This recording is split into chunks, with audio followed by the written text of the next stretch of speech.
का ये है भांग दाना नमक। अभी मैं आपको दिखाती हूँ क्या क्या मैं लेके आई हूँ। बहुत सारी चीज़ें तो नहीं लाई मैं।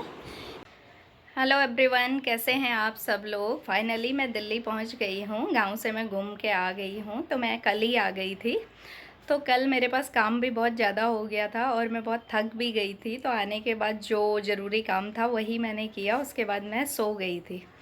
तो मैं आपको दिखाती हूँ वहाँ से आने के बाद घर की हालत जैसे जाते टाइम हो रही थी ना, सेम उसी टाइप से अभी आने के बाद भी हो गई है। और जबकि मैं वहाँ से ना मैक्सिमम कपड़े धो के लेके आई थी, फिर भी इतने सारे कपड़े हो गए हैं। कल से आने के बाद मैंने 3 से 4 बार मशीन लगा दी है। और मशीन भी मेरी बड़ी है, 8 किलो से बड़ी मेरी मशीन है। और तब भी मेरे कपड़े अभी तक कंप्लीट नहीं धुले हैं, इतने सारे कपड़े हो गए हैं। कल शाम को मैंने मशीन लगाई थी, सुबह से 2 बार लगा दी है। अभी भी मेरे पास गंदे कपड़े पड़े हुए हैं। और मैं सारे कपड़े धो के भी लाई थी, फिर भी इतने कपड़े हो गए हैं। तो मैं अभी आपको दिखाती हूँ घर की हालत क्या हो रही है। और शायद आप भी ऐसे ही घूम के आते होगे तो आपके घर का भी यही हाल होता होगा। मतलब पूरा ये जो सेटअप करना है ना, इसको सेटअप करने में मेरे को 2 से 3 दिन लगेंगे। वापस जो कपड़े धुले हुए थे वो सारे मैंने वापस डाल दिए हैं। और कुछ जो गंदे थे अभी वो धोए हैं, उनको भी सबको अपनी अपनी जगह पर रखने में 1-2 दिन लगेंगे। वो सब मैं आराम से करूँगी। पहले सबको वॉश कर लेती हूँ, उसके बाद मैं ये सब करूँगी। तो चलो मैं आपको भी दिखाती हूँ क्या हो रहा है यहाँ पे और मैं क्या क्या लेके आई हूँ गाँव से। मैंने कपड़े धो के रख दिए हैं। ये 2 बार मैंने मशीन लगाई तो वो सारे कपड़े मैंने धो के रख दिए हैं, इतने सारे। अभी एक बकेट ये पड़ी है जो मुझे सुखाने हैं, अभी आधे ही सुखाए हैं। और अभी गंदे कपड़े ये पड़े हैं। ये स्लीपर्स तो मैंने वॉश कर दिए हैं, ये काफ़ी गंदे हो गए थे। अभी शूज़ वो सब वॉश नहीं किए हैं। और मैं क्या क्या लाई वो सब मैं आपको दिखाती हूँ। कुछ चीज़ें तो मैंने सुखा दी हैं। ये आम खुएड़ हैं, ये आम के कच्चे आमों से इनको सुखा के बनाया जाता है। और ये बढ़िया, ये भी बढ़िया हैं। और ये पुदीना, और ये लहसुन जो भी मुझे सब लोगों ने दिया। ये अचार है, आम का डब्बा ना आते टाइम पिचक गया था। और बाकी चीज़ें भी मैं आपको दिखाती हूँ क्या क्या मैं लेके आई हूँ। बहुत सारी चीज़ें तो नहीं लाई मैं। ये खीरे हैं जो वहीं के हैं, गांव के हैं। ये किसी के घर पे हो रहे थे तो उनसे ले आए थे पापा ने, ये दिया। और इसमें घी लेके आई हूँ थोड़ी सी। और ये सारी, ये मडवे का आटा, रागी फ्लोर। और ये मेरी बुआ दाल लेके आई थी। और हम ये भी लेके आए हैं, ये चीड़ के पेड़ के जो होते हैं, ठिट बोलते हैं इसको हमारे वहाँ पे। और ये मिश्री है, ये अलसी, ये बहुत सारी चीज़ें हैं। जिसके पास जो था वो सब ने सब कुछ दिया है, थोड़ा थोड़ा। मेथी, ये सब वहाँ पे लोग अपना उगाते हैं। ये राई है, ये मेरी बुआओं ने दिया है मेरे को सब कुछ। तो वहाँ पे जिसका जो हो रहा था वो उन्होंने दिया। और ये कुछ वहाँ पे अभी कच्चे आम हो रहे हैं, तो ये कच्चे आम मैं लेके आई थी। अचार तो नहीं बनाती हूँ मैं इनका। आम की जो मीठी सब्ज़ी होती है, आम टॉक बोलते हैं जिसको, वो बनाऊँगी मैं इनका। और कुछ फ्रूट लिए थे हमने, मैंने ये वॉश करके रख दिए हैं। क्योंकि ये ना देखो, ये गाड़ी में पता नहीं कैसे पिचक गया। ये बहुत ही अच्छे वाले मैंगो हैं, ये मैंने रामनगर से ख़रीदे थे। और ये प्लम हैं, लीची हैं, ये सब लिए थे। और ये हैं बीन्स, ये वहाँ पे मेरी मम्मी के घर के सामने हो रहे थे, ये उन्होंने ही उगाए थे। तो ये बहुत सारे बीन्स दे दिए हैं उन्होंने। और ये उनकी मिर्च हो रही थी, ये मिर्च भी दी है उन्होंने। तो यही सब कुछ लाई हूँ मैं। और मिठाई भी लाई थी, वो सब अभी फ्रिज में रखी हुई है। क्योंकि गांव जाओ तो वहाँ पे बाल मिठाई तो नहीं लाई। बाल मिठाई हमारे स्टेट की फ़ेमस है, बट मैं बाल मिठाई नहीं लाई हूँ। मैं कुछ चॉकलेट लेके आई थी मैं। और जब हम रानीखेत गए थे, वहाँ चौबटिया गार्डन, जो एप्पल का गार्डन है, वहाँ भी गए थे। वहाँ पे एक शॉप थी, तो वहाँ से हमने ये नमक ख़रीदा। ये है भांग दाना नमक, 80 रुपीज़ का। वहाँ पे वो जूस वूस भी पिला रहे थे। मैं ये बहुत सारे नमक लेके आई हूँ।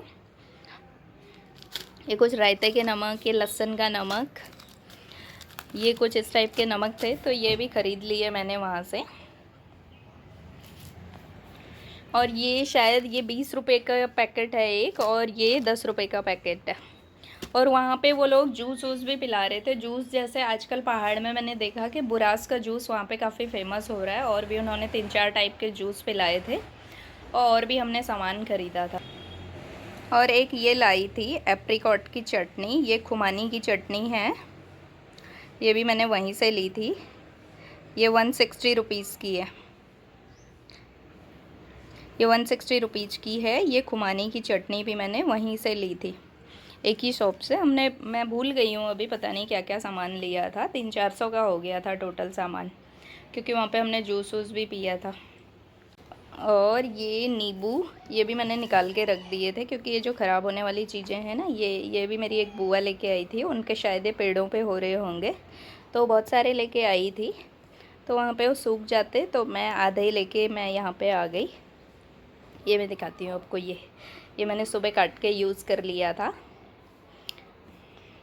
मैं गाँव की चीज़ें जो होती हैं ना, बिल्कुल फ्रेश उसी टाइम तोड़ो और उसी टाइम खाओ, तो उनका एक टेस्ट ही अलग सा होता है, तो इसलिए वो काफ़ी अच्छी पसंद आती हैं। और बहुत सारी चीज़ें ना मैं लेके ही नहीं आई, क्योंकि बच्चों को उतना ज़्यादा पसंद नहीं होता और फिर ख़राब भी हो जाते हैं। जैसे ये हैं काले भट्ट, ये काले भट्ट हैं, ये मसूर की दाल है।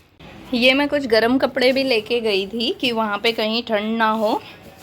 ये बच्चों के जैकेट, और ये अम्ब्रेला भी लेके गई थी, छाता भी लेके गई थी।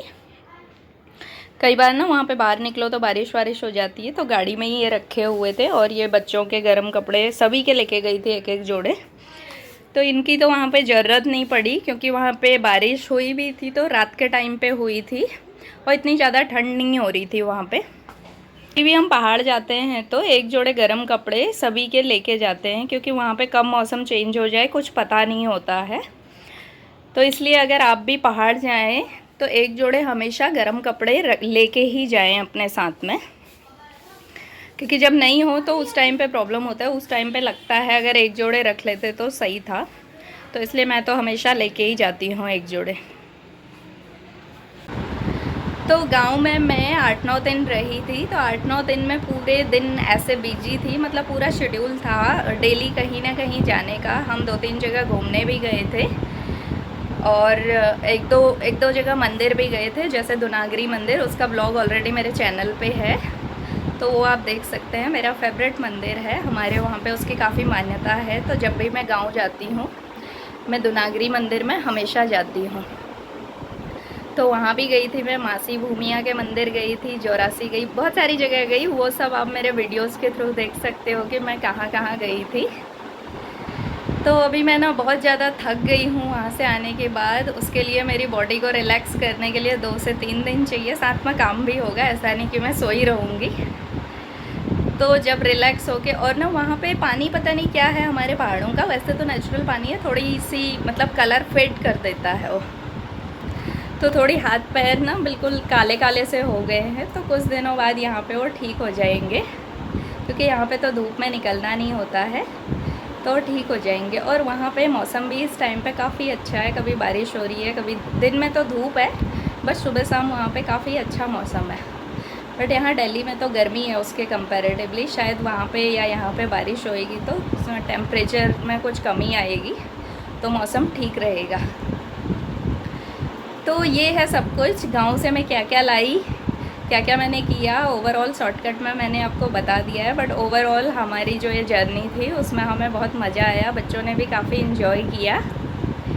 तो ये था मेरा आज का ब्लॉग। आई होप आप लोगों को पसंद आया होगा। अगर पसंद आया तो लाइक करें, शेयर करें, और नए आए हैं मेरे चैनल पे तो चैनल को भी सब्सक्राइब कर दें, और बेल आइकन को भी प्रेस कर दें, जिससे कि आने वाले वीडियोज़ के नोटिफिकेशन आप तक पहुँच सकें। मिलती हूँ आपसे नेक्स्ट वीडियो में, तब तक के लिए bye. Thank you, thanks for watching, bye.